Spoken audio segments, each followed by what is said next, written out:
संतुलित आहार म्हणजे डाएट पासून समारंभापर्यंत, समारंभापासून अगदी घरच्या जेवणापर्यंत एक घटक आपल्या सगळ्यांच्या जेवणात कॉमन असतो, तो म्हणजे काकडी. याच काकडीचं उत्पादन भरघोस कसं घ्यावं, चांगल्या दर्जाचं कसं घ्यावं याबद्दल आपण आज बोलणार आहोत. पण त्याआधी IIG भारतच्या इन्स्टा, FB, ट्विटर आणि YouTube पेजला फॉलो करा, सबस्क्राईब करा.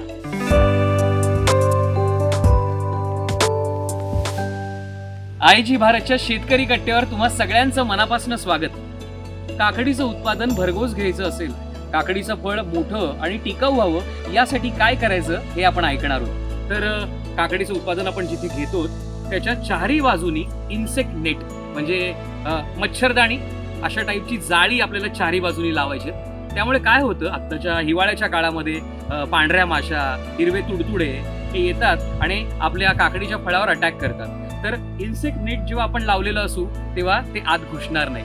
आणि दुसरी महत्वाची गोष्ट म्हणजे जिथे जिथे आपण काकडीचा वाफे करणार आहोत त्याच्या बरोबर मधोमध आपल्याला नॉर्मल नेट लावायचे. याचा उपयोग असा होईल की काकडीचे वेल जेव्हा वाढतात तेव्हा त्या काकडीच्या येणाऱ्या फळाला त्या नेटमुळे सपोर्ट मिळतो. त्यामुळे होतं असं की काकडीचं उत्पादनही वाढतं आणि शेतही सुरक्षित राहतं. म्हणजे शेतीचाही फायदा आणि शेतकऱ्याचाही.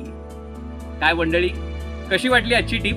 आवडली तर नक्की लाईक करा आणि कमेंट बॉक्समध्ये तुमच्या मनात जे काही प्रश्न असतील ते आम्हाला नक्की विचार. चला भेटूया, ओळख ठेवा.